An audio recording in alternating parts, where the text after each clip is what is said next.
Picture a photograph from the year 1945. In it sits a warplane with no tail, no fuselage sticking out, just a smooth, dark wing, curved like the blade of a boomerang. Now put that photo next to a picture of the American B-2 stealth bomber. The B-2 first flew in 1989. It cost more than $2 billion each, and yet the two aircraft look almost like brothers. Here is the strange part. The plane from 1945 came first, by more than 40 years. This is the story of the Horten Ho 229.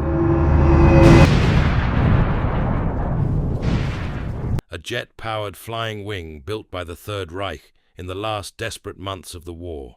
A machine so far ahead of its time that when American engineers finally studied it, they could barely believe the date on the blueprints.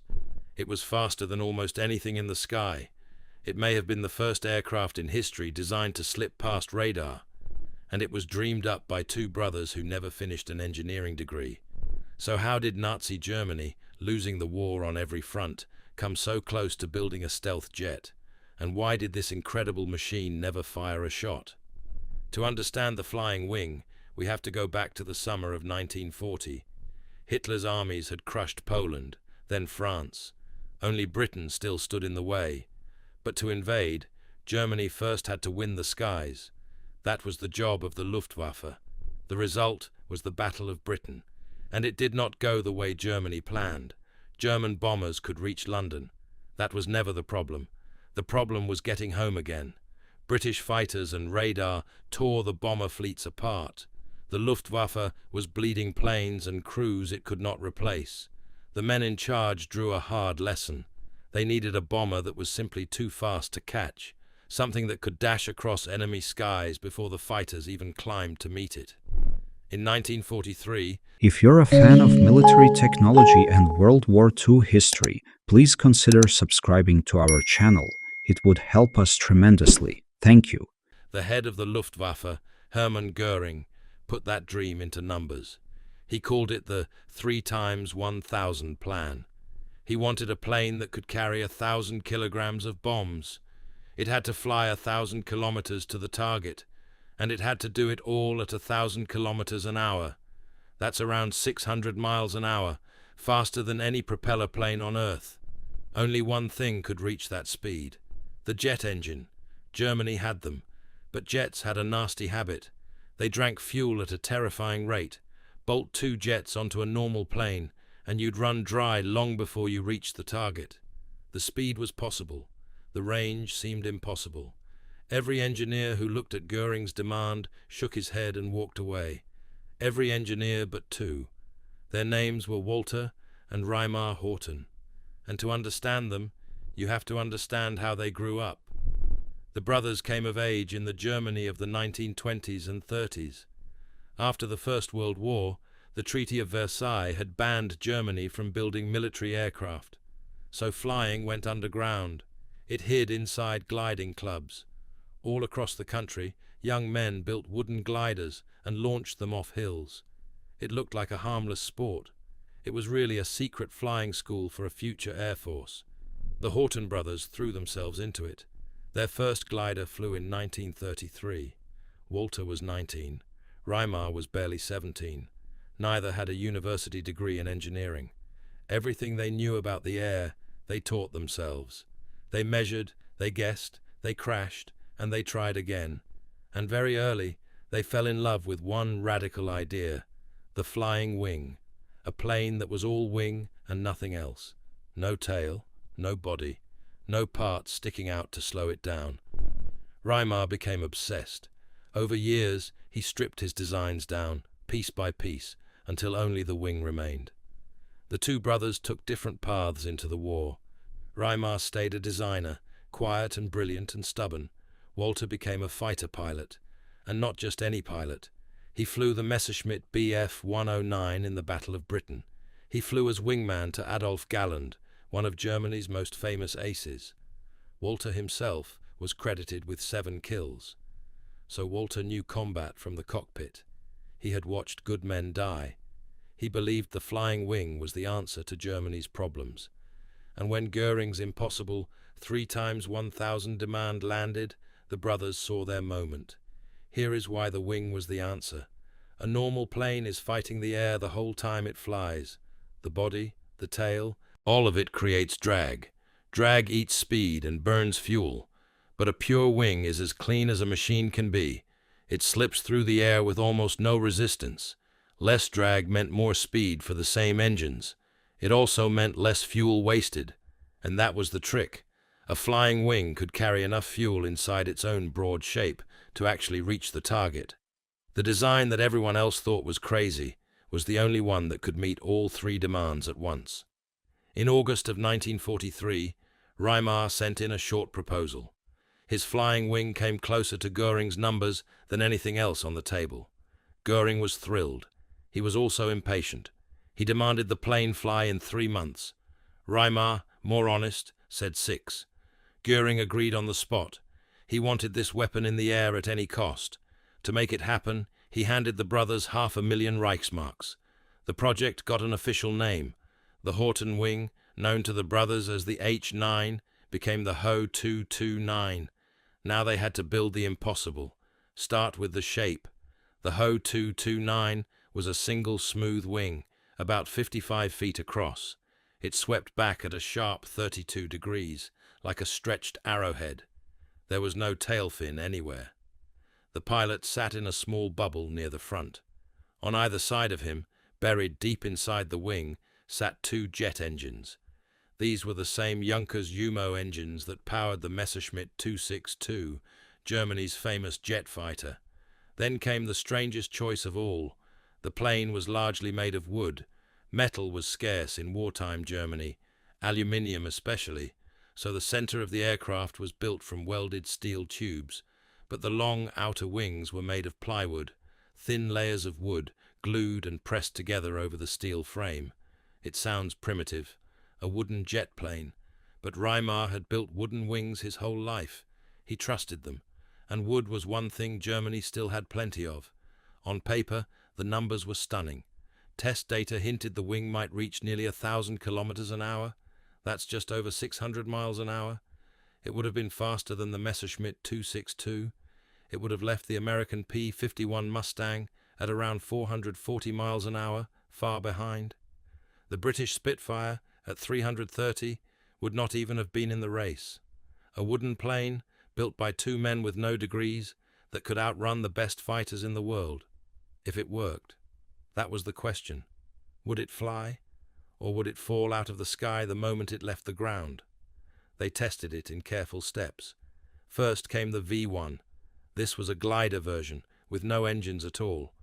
On the 1st of March, 1944, test pilot Heinz Scheidhauer took it up. The wing had a few rough moments and minor knocks, but it flew. Pilots who tried it came back impressed. The strange tailless machine actually handled well. That success led to the real thing, the V2. This one had the jet engines. Getting it finished took far longer than hoped, thanks to endless delays with the engine makers. But by early 1945, it was ready. The brothers picked a special pilot to fly it. The powered wing, loaded with fuel, weighed as much as a medium bomber. It needed steady, experienced hands. So Walter brought in a veteran Luftwaffe officer named Lieutenant Erwin Ziller. On the 2nd of February, 1945, Ziller lifted the jet wing off the runway at Oranienburg. It was one of the first jet-powered flying wings ever to fly anywhere in the world. And by every account, it flew beautifully. The handling was smooth. There was only a mild wobble side to side, which is normal for a tailless plane. Ziller flew it again, and again it performed. The brothers seemed to be on the edge of something historic. The Horten brothers were not even there to watch. They had been pulled away to design an even wilder project, a giant flying wing bomber meant to reach America. So the test flights were left in other hands. Then came the third flight, the 18th of February, 1945. Ziller took off cleanly and began his tests. He was asked to make several passes so a team on the ground could measure his speed. Everything looked fine. For about 45 minutes, the wooden wing carved through the winter sky. Then, at around 800 meters up, roughly half a mile, disaster struck. If you're a fan of military technology and World War II history, please consider subscribing to our channel. It would help us tremendously. Thank you. One of the two engines failed. Worse, it caught fire. Witnesses on the ground watched Ziller fight for the aircraft. He put the wing into a dive, then pulled up, then dove again. He seemed to be trying to restart the dying engine and save the precious prototype. He would not give up on it. The plane began a wide, slow spiral. It made one full circle, then another, its wings tilted at a gentle angle. But something was wrong. Ziller never called out on his radio. He never tried to bail out. And that has led to a grim theory. Many believe the smoke and fumes from the burning engine had already crept into the cockpit, that the brave pilot fighting to save his plane may have already been slipping into unconsciousness. Man and machine circled down together, silent. The wing came down just past the edge of the airfield. Ziller was thrown from the wreck. He never recovered from his injuries and died soon after. He had given his life trying to save the only flying example of the design. Walter Horten was shattered. He would later insist the crash was no accident. He believed the plane had been sabotaged. There was never proof. But the suspicion showed how much bad blood surrounded the project by then. With the V-2 destroyed and its pilot dead, the powered flight program was over. The dream had crashed into a field outside Berlin. And yet the story was not finished, because a third machine was already being built. The brothers had never had a real factory of their own, so the job of mass-producing the wing had been handed to a large company called Gotha Wagon Fabrik. Gotha, for short. This is why you'll sometimes see the plane called the Gotha 229. Göring wanted these machines in numbers. Orders were placed. Some records say 40 aircraft. Others suggest the paperwork eventually grew to as many as 100. Gotha's engineers began building the next prototypes. The most complete was the V3. It was bigger than the V2. It was meant to carry more powerful engines and, at last, real weapons. 2 30mm cannons in the wing roots. This was to be the pattern for a true fighter version of the flying wing. But Gotha also made its own changes to the design, some of which the brothers thought were pointless. And time had simply run out. It was 1945. The Reich was collapsing. Allied armies were pouring across Germany from east and west. No flying wing would ever roll off a production line. In April of 1945, American soldiers reached a workshop in the town of Friedrichroda in central Germany. These were men of General George Patton's Third Army. Inside, they found something they did not expect: half-built flying wings. The V3 sat there, close to finished, along with pieces of the machines meant to follow it. The Americans knew at once they had found something unusual. The V3 was the prize. It was crated up and shipped across the ocean to the United States. This was part of Operation Paperclip, the huge Allied effort to grab German war secrets before the Soviets could. The wing was handed to an American company that knew a thing or two about strange aircraft, a company called Northrop. For years after the war, the flying wing sat in storage, half forgotten. Then, decades later, it became the center of one of aviation's most heated arguments. Was the Horten wing the world's first stealth aircraft? The idea did not come from wartime documents. It came from Reimar Horten himself, long after the war. In a book published in 1983, Reimar made a bold claim. He said he had planned to mix charcoal and sawdust into the wood glue of the plane's skin. The charcoal, he argued, would soak up radar waves. It would hide the whole aircraft, engines and all, from Britain's early warning radar. If true, it would mean the Hortens had invented stealth technology decades before America. The idea electrified aviation fans around the world. A Nazi stealth jet. It sounded like science fiction, but historians were cautious. Reimar made this claim 30 years after the war, once stealth was already famous. There was no wartime paperwork to back it up, and when the Smithsonian later studied the surviving wing, its experts found no clear sign of charcoal in the wood at all. So in the year 2008, someone decided to actually test it. The defense giant Northrop Grumman teamed up with the National Geographic Channel. Together they built a full-size copy of the flying wing, made mostly of wood, just like the original. It cost about $250,000 and took 2,500 hours of work. Then they hauled it out to a special test range in the California desert.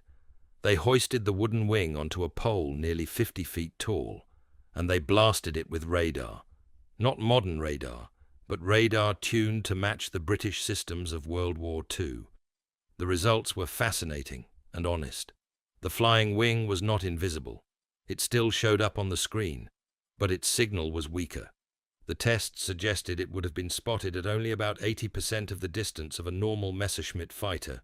Its radar footprint was dramatically smaller than a standard German plane's. So what does that mean? It means the myth of a magic invisible Nazi jet is just that, a myth. The Smithsonian and National Geographic agreed. The wing was not a true stealth aircraft in the way we mean today, but it also means the shape mattered. With no tail and no bulky body, the flying wing naturally bounced back less radar than the planes around it.